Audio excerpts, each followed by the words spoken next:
तर बघा आता आपल्याला इथं प्रॉब्लेम दिलेला आहे. तर प्रॉब्लेम काय आहे बघा, find the equation of tangent and normal to the curve. बघा एक कर्व दिलेला आहे आणि त्या कर्वला टँजंट आणि नॉर्मलचं इक्वेशन फाइंड आउट करायचं आहे. आणि त्या कर्ववरती हा पॉईंट जो दिलेला आहे बघा, सपोज मी इथं जर ड्रॉ केलं तर बघा, तर मी एक कर्व ड्रॉ करतो आधी कोऑर्डिनेट सिस्टममध्ये. ठीक आहे, सपोज ही काय कोऑर्डिनेट सिस्टम आहे आणि याच्यामध्ये आपण काय करू, एक कर्व ड्रॉ करू. ठीक आहे, आता मी इथं असा कर्व ड्रॉ केला. ठीक आहे, सपोज हा काय कर्व आहे, हा कोणता कर्व आहे, तर y equals to F of X फंक्शनचा. मग एफ ऑफ एक्स फंक्शन कोणतं आहे, तर आपल्याला हे दिलेलं आहे बघा, इथं एक्स प्लस वायच्या फॉर्ममध्ये दिलेलं आहे. ठीक आहे, तर आपण याला वायच्या फॉर्ममध्ये पण आणू शकतो, किंवा आपण सपोज हे जे कर्वचं इक्वेशन दिलं होतं ते ड्रॉ केलं. ठीक आहे, तर मग याला एक पॉईंट दिलेला आहे. मग हा पॉईंट म्हणजे हा 1,2 वाला हा पॉईंट दिला आहे आणि या पॉईंटच्या करस्पॉन्डिंग काय केलं आहे, एक अशी टँजंट ड्रॉ केली. काय केली आहे, टँजंट ड्रॉ. ठीक आहे, तर टँजंट मी इथं ब्ल्यू ग्रीन, सपोज मी इथं टँजंट ड्रॉ करतो. आता ह्या पॉईंटमधून पास होणारी इथं काय केली, एक टँजंट ड्रॉ केली. ठीक आहे, आणि आपल्याला ह्या टँजंटचं इक्वेशन फाइंड आउट करायचं आहे आणि ह्याच पॉईंटमधून जाणारी एक नॉर्मली. मग आता टँजंट आणि नॉर्मल एकमेकींना कशा राहत्या, परपेंडिक्युलर राहत्या. कशा राहत्या, परपेंडिक्युलर. त्यांच्यामध्ये 90 डिग्रीचा अँगल राहतो. ठीक आहे, मग ही काय आहे, नॉर्मली. ही काय आहे, नॉर्मल. आणि हा काय आहे, टँजंट आहे. मग आपल्याला ह्या टँजंटचं आणि नॉर्मलचं इक्वेशन फाइंड आउट करायचं. मग बघा आता टँजंट आणि नॉर्मलचं इक्वेशन फाइंड आउट जर करायचं असेल तर आपल्याला त्याचं काय काढावं लागेल, इथला स्लोप काढावं लागेल. हा जर थिटा अँगल असेल तर स्लोप काय येणार आहे, स्लोप ऑफ टँजंट म्हणजे suppose slope of tangent m1 equals to काय येणार आहे, टॅन थिटा. आणि टॅन थिटा म्हणजेच काय, की जर या फंक्शनचं तुम्ही डेरिव्हेटिव्ह फाइंड आउट केला तर तो टॅन थिटाच्या इक्वल्समध्ये असतो, असं जॉमेट्रिकल मिनिंग आहे डेरिव्हेटिव्हचा. ठीक आहे, म्हणजे आपल्याला काय करायचं, पहिले टँजंटचा स्लोप फाइंड आउट करायचा, नंतर टँजंटचं इक्वेशन फाइंड आउट करायचं, नंतर नॉर्मलचा स्लोप फाइंड आउट करायचा आणि नॉर्मलचं इक्वेशन फाइंड आउट करायचं. ठीक आहे, म्हणजे आपल्याला स्लोप ऑफ टँजंट आणि स्लोप ऑफ नॉर्मल काढावं लागेल आणि त्याच्यावरून काय करावं लागेल, त्यांची इक्वेशन फाइंड आउट करावं लागेल. ठीक आहे, तर मी इथं जस्ट बेसिक सांगितलं तुम्हाला, तर हे पेपरमध्ये लिहायची गरज नाही. ठीक आहे, तर आता आपण हा प्रॉब्लेम सॉल्व्ह करू. ठीक आहे, तर बघा इथं find the equation of tangent and normal to the curve 4x² plus 9y² equals to 40 at point 1,2. ठीक आहे, मग आपल्याला कर्वचं इक्वेशन काय दिलेलं आहे, 4x² plus 9y² equals to 40 दिलेलं आहे. ठीक आहे, मग आता काय करायचं, आपल्याला slope of tangent find out करायचं. ठीक आहे, मग स्लोप ऑफ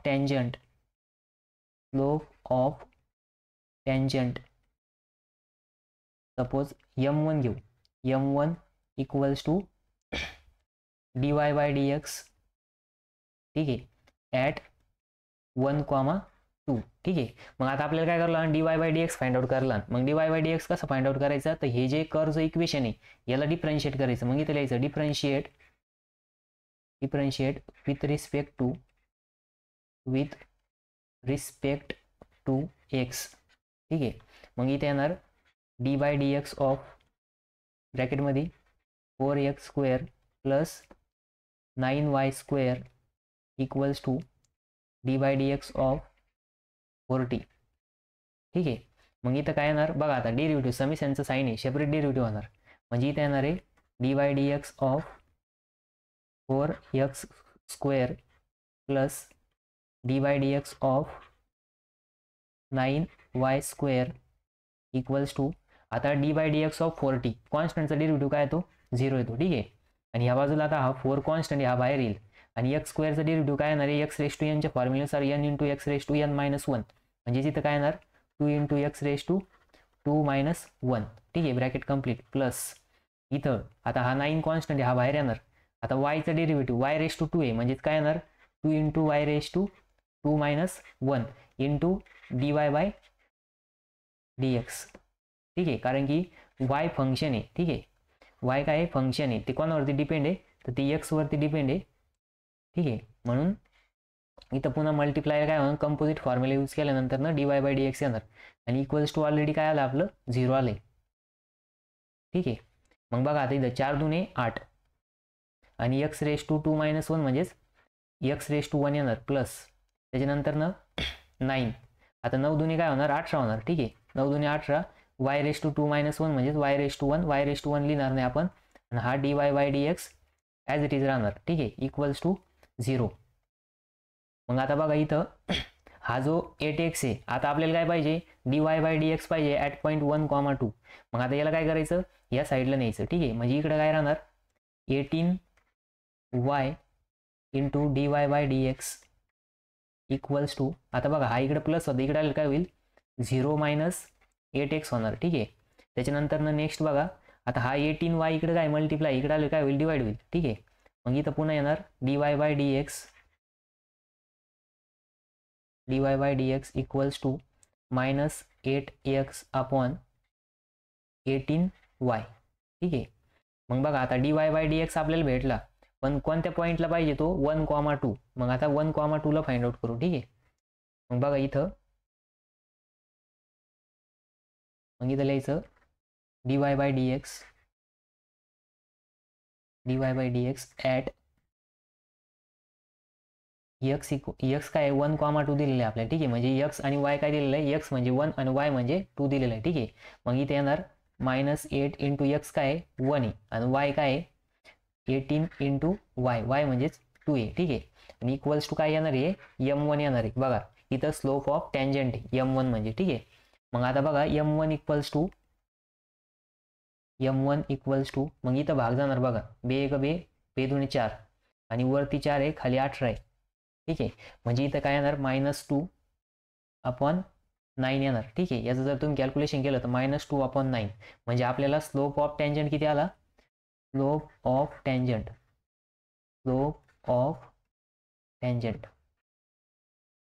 ठीक आहे. मग स्लोप ऑफ टँजंट किती आला आपला -2 अपॉन 9. मग आता ह्या स्लोपवरून आपण काय करू शकतो, equation of tangent find out करू शकतो, ठीक आहे. म्हणून लिहायचं इथं द इक्वेशन ऑफ टँजंट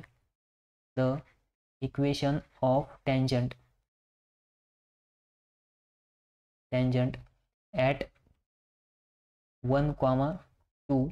मग त्याचं इक्वेशन आहे बघा, standard equation y minus y1, ठीक आहे. म्हणजे हे म्हणजेच काय y मायनस, आता बघा हा जो पॉईंट दिलेला आहे तो म्हणजेच काय x1 y1 आहे, ठीक आहे. मग इथे येणार y minus y1 into slope of tangent m1 into x minus x1 येणार. आता x1 y1 म्हणजेच काय 1,2 आहे, ठीक आहे. मग याची व्हॅल्यू पुट करायची कशामध्ये, त्यांच्यामध्ये.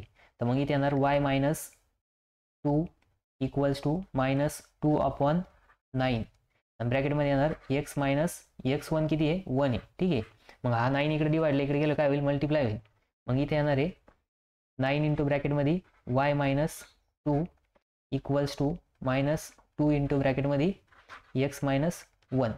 मग 9ने जर मल्टिप्लाय केलं इथे येणार आहे 9y मायनस 9 2 18, ठीक आहे, इक्वल्स to -2 into x minus 2x आणि -2 इंटू -1 मायनस प्लस होईल म्हणजे येणार आहे 2. मग आता बघा हा -2x इकडे घ्या, मग इथं काय येणार 2x आणि हा plus 9y as it is, ठीक आहे. आणि हा प्लस -18 इकडे गेल्यावर प्लस होईल म्हणजे इथं काय येणार 2 + 18 आणि लास्टला येणार 2x + 9y इक्वल्स टू 20. मग हे काय आलं इक्वेशन ऑफ टँजंट आलं, हे काय आलं इक्वेशन ऑफ टँजंट, ठीक आहे. मग इथं लिहायचं इक्वेशन ऑफ टँजंट, ठीक आहे. आता आपल्याला काय करायचं equation of normal find out करायचं. मग इक्वेशन ऑफ नॉर्मल जर काढायचं असेल तर आपल्याला काय करावं लागेल, पहिले आपल्याला स्लोप ऑफ नॉर्मल काढावं लागेल, ठीक आहे. तर मग पुढच्या पेजवरती बघा, मग इथं लिहायचं स्लोप ऑफ नॉर्मल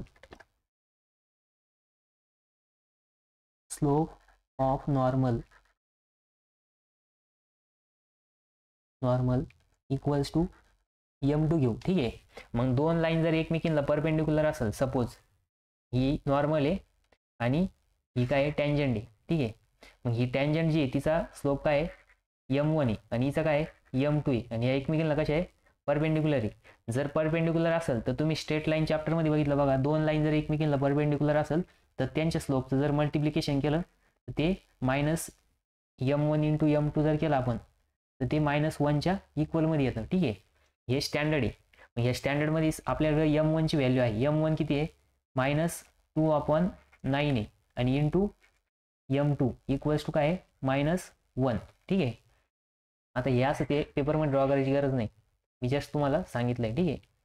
तर मग बघा इथं हा -2/9 इकडे मल्टिप्लाय, इकडे गेलो काय होईल डिवाइड होईल. म्हणजे इथं काय येणार आहे m2 इक्वल्स टू -1/-2/9 होणार.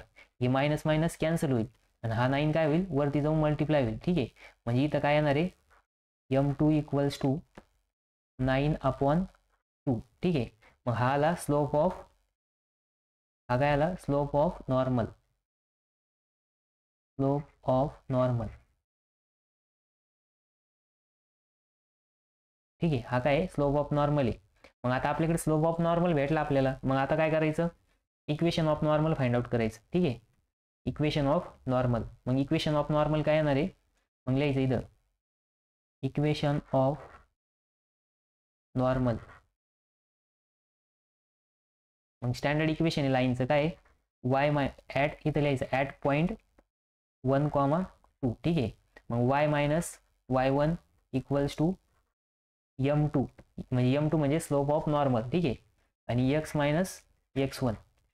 मग इथं काय येणार आहे y as it is, y1 काय इथं 2a इक्वल्स टू m2 काय आहे 9/2a. ठीक आहे. आणि x मायनस x1 काय आहे 1 आहे. ठीक आहे. हा 2 इकडे मल्टिप्लायला डिवाइडला इकडे गेलं काय होईल मल्टिप्लाय होईल. म्हणजे इथे येणार आहे 2 इंटू ब्रॅकेटमध्ये y minus 2 equals to 9 into ब्रॅकेटमध्ये येणार x मायनस 1. मग आता इथे येणार 2y minus 4 equals to 9x minus 9. मग बघा आता हा इकडं न्या आणि इथला -9 इकडं आणा. मग इथं काय येणार आहे ऑलरेडी -4 + 9 इक्वल्स टू हा 9x आणि इकडचा हा +2y इकडे आल्यानंतर ना मायनस होईल म्हणजेच -2y. आता +9 -4 काय येणार आहे 5 येणार आहे. ठीक आहे. म्हणजे 5 equals to 9x minus 2y. मग बघा याला रिअरेंज करून लिहायचं. मग रिअरेंज करून जर लिहिलं तिथं काय येणार आहे 9x minus 2y equals to 5. मग हे कशाचं इक्वेशन आलं इक्वेशन ऑफ टँजंट. कशाचं आलं इक्वेशन ऑफ नॉर्मल आलं. हे काय equation of normal, equation of normal. ठीक आहे. मग लास्टला लिहायचं फायनल आन्सर. ठीक आहे. The equation of tangent at 1,2 of given curve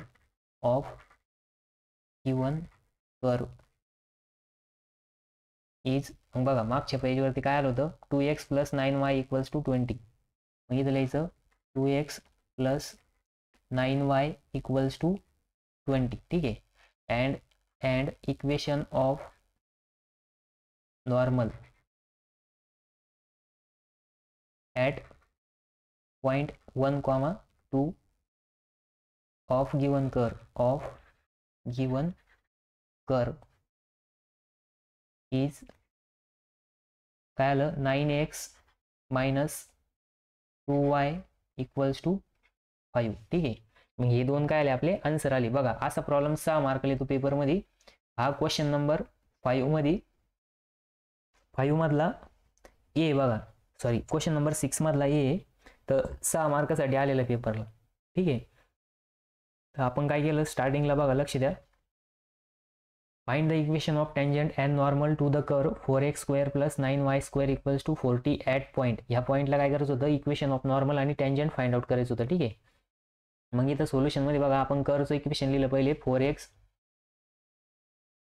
4x² + 9y² equals to 40 आणि आपल्याला टँजंटचं इक्वेशन फाइंड आउट करायचं. मग जॉमेट्रिकल मिनिंग ऑफ डेरिव्हेटिव्ह काय आहे की गिवन फंक्शनचं जर डेरिव्हेटिव्ह फाइंड आउट केला तर तो डेरिव्हेटिव्ह हा त्या फंक्शनला असलेल्या टँजंटच्या स्लोपच्या इक्वलमध्ये असतो. ठीक आहे. मग slope of tangent is equals to m1 equals to dy/dx at 1,2. मग डिफरन्शिएट केलं विथ रिस्पेक्ट टू x. मग with respect to x differentiate केल्यानंतर ना बघा आपल्याला इथं थांबा, याचं कलर चेंज करतो थोडंसं, सगळं येलो येलो दिसतं, ठीक आहे. इथं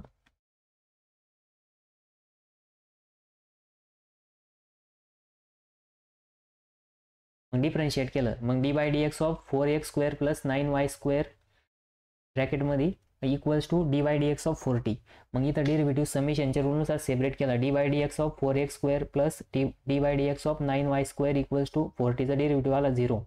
मग 4 कॉन्स्टंट बाहेर घेतला, 2 into x raise to 2 minus 1 x स्क्वेअरचा डेरिव्हेटिव्ह प्लस 9 बाहेर, आणि वायचा डेरिव्हेटिव्ह काय येणार आहे 2 into Y raise to 2 minus 1 into, आता हे कंपोजिट फॉर्म्युला यूज केला म्हणजे पुन्हा derivative of D Y by D X आलं, ठीक आहे. पण आपल्याला फक्त D Y by D X पाहिजे, मग त्यासाठी ह्या टर्म इकडे आणल्या आपण, ठीक आहे. म्हणजे हा प्लस एक्स जो होता तो 8x जो होता तो या बाजूला येऊन मायनस झाला, म्हणजेच 18y into D Y by D X equals to 0 minus 8x, ठीक आहे. मग D by D x of D Y by D X is equals to minus 8x upon 18y, हा इकडे मल्टिप्लाय होता, इकडे डिवाइड झाला. पण आपल्याला स्लोप कोणत्या पॉईंटला पाहिजे 1,2. मग 1,2ला आपण इथं 1 म्हणजे x आणि 2 म्हणजे काय y, ठीक आहे. मग इथं एक्सच्या जागेवरती 1 पुट केलं, वायच्या जागेवरती 2 पुट केलं, मग आपल्याला m1 भेटला, m1 वाला -2 अपॉन 9. मग स्लोप ऑफ टँजंट आहे, ठीक आहे. मग स्लोप ऑफ टँजंट भेटला m1. मग त्याच्यावरून आपण काय केलं, equation of tangent find out केलं ॲट पॉईंट 1,2. मग 1,2ला स्टँडर्ड इक्वेशन आहे बघा, y minus y1 equals to m1 into x minus x1, आणि y मायनस y1च्या जागेवरती y1 ची व्हॅल्यू पुट केली, x1च्या जागेवर x1 ची व्हॅल्यू पुट केली, आणि m1च्या जागेवरती m1 ची व्हॅल्यू पुट केली, आणि आपल्याला इक्वेशन भेटलं 2x प्लस 9y, ठीक आहे. मग बघा आता नेक्स्ट पेजवरती आपल्याला slope of normal find out करायचं आहे. मग स्लोप ऑफ नॉर्मल काय आहे m2 आहे. मग आता बघा टँजंट आणि नॉर्मल एकमेकींना 90 डिग्रीमध्ये परपेंडिक्युलर असतात, आणि दोन लाईन जर एकमेकींना 90 डिग्रीमध्ये परपेंडिक्युलर जर असेल तर त्यांचा स्लोप जो आहे तो m1 into m2 equals to -1 येतं. म्हणजे दोन लाईनचा जो स्लोप आहे 90 डिग्री जर परपेंडिक्युलर असेल तर त्याचं जर मल्टिप्लिकेशन केलं तर ते -1च्या इक्वलमध्ये असतं, ठीक आहे. मग आपल्याकडे m1 होता, m2 काढायचा होता, म्हणून m1 ची व्हॅल्यू पुट केली. मग m1 इकडे मल्टिप्लायला होता, इकडे आलं डिवाइडला गेला, ठीक आहे. मग m2 इक्वल्स टू 9 अपॉन 2 आलं. मग standard equation y minus y1 equals to m2 into x minus x1 याच्यामध्ये पुट केलं, आणि 9x मायनस 2y आलं, आणि लास्टला आपण दोन्ही इक्वेशन लिहिल्या, ठीक आहे. मग हा प्रॉब्लेम 6 मार्कासाठी पेपरला आला होता.